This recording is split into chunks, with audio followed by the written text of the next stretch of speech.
नमस्ते friends. Exam study के YouTube channel पर आप सभी का स्वागत है।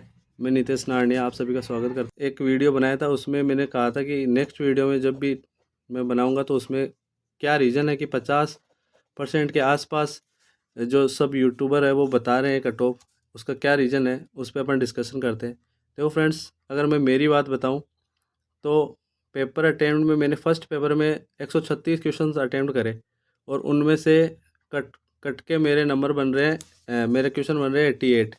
वही जो पेपर सेकंड था उसमें मैंने 112 क्वेश्चन अटेंड करे और उसमें मेरे बन रहे हैं अराउंड 85। तो कुल मिलाकर जो एग्रीगेट मेरे क्वेश्चंस बन रहे हैं तो वो है 173 और उसका अगर मैं परसेंटेज निकालूँ तो वो है 57.66।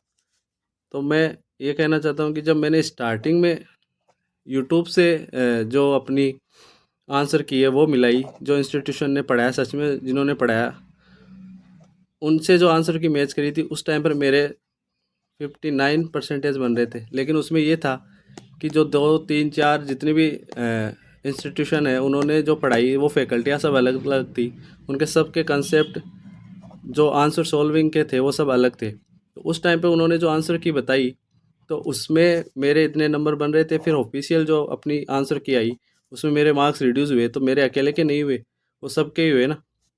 तो उस टाइम पे अगर मेरे 59 बन रहे हैं और अब 57 के आसपास है, और अभी भी मैं इसमें कोई प्रिडिक्शन नहीं लगा सकता क्योंकि जो अपनी फाइनल आंसर की और स्कोर कार्ड आएगा ना उसमें 7 से 8 क्वेश्चन पक्का से डिलीट होंगे। आरएस में जैसे डिलीट हो रहे या हर एग्ज़ाम में राजस्थान की लगभग एग्ज़ाम्स में जो क्वेश्चन डिलीट होते हैं ना उसमें जो मार्क्स का जो वेटेज है वो तो बढ़ जाता है, लेकिन वो मार्क्स भी क्वेश्चन भी तो कम हो जाते हैं ना। उसकी वजह से जो ओवरऑल कट ऑफ है ना वो कुछ ना कुछ रिड्यूस होती है।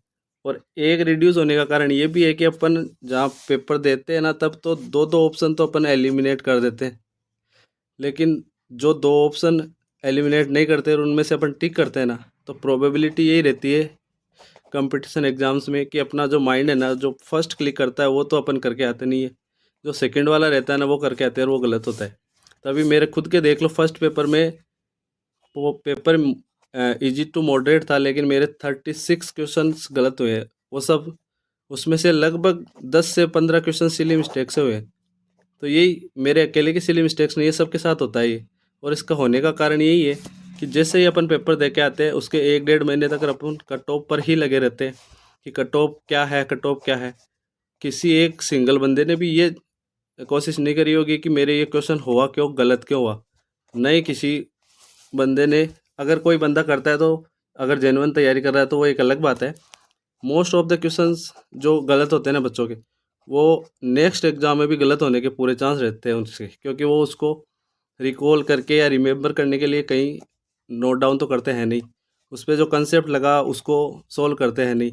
फिर नेक्स्ट एग्जाम में जब वही क्वेश्चन आता है, मैं पेपर फर्स्ट की बात कर रहा हूँ, सेकंड की बात, क्योंकि वो तो जूनियर अकाउंटेंट का एक पर्टिकुलर सब्जेक्ट है उसमें, उसकी बात नहीं कर रहा, मैं पेपर फर्स्ट की बात कर रहा हूँ। उसमें ज़्यादा क्वेश्चन गलत हो है ना, उसका रीज़न यही है कि अपन सही ढंग से इस चीज़ को एनालाइज नहीं कर पाते। और पेपर देने के 1 डेढ़ महीने बाद में जो समय निकलता है ना वो हमारा समय केवल कट ऑफ को एनालिसिस करने में निकलता है, ना कि उस क्वेश्चंस को एनालिसिस करने में। तो मेरी एडवाइस यही रहेगी कि क्वेश्चंस को एनालाइज करो कि आगे आने वाली जो है ना वो तो कम से कम सुधरे एग्ज़ाम्स। और बात रही कट ऑफ की, तो कट ऑफ में अगर नॉन टीएसपी की बताऊँ ना तो मेरा जहाँ तक मानना है एससी और एसटी की जो कट ऑफ है वो लगभग 1 2 नंबर के, 1 2 परसेंटेज के डिफरेंस से रहेगी। एसटी की अगर मैं बताऊँ तो 45% के आसपास, और एससी की है वो 47 से 49% के पास रहेगी। एमबीसी की जो कट ऑफ है ना वो 51 से लेकर 53 तक रहने वाली है जहाँ तक मेरा मानना है, और ओबीसी की है वो 54 से 56 नंबर तक रह सकती है। एमई जो मिनिस्ट्रियल जो कर्मचारी है उनकी कट ऑफ का प्रिडिक्शन लगाना बहुत ही, मैं कहूँगा, मुश्किल है, क्योंकि उसमें कितने कर्मचारियों ने पार्टिसिपेट करा एग्ज़ाम में उसका कोई डेटा अपने पास है नहीं, और नई टेलीग्राम से डेटा निकलने वाला है। तो इन चीज़ की तो अपन जो एमई की कट ऑफ है ना वो तो बता ही नहीं सकते।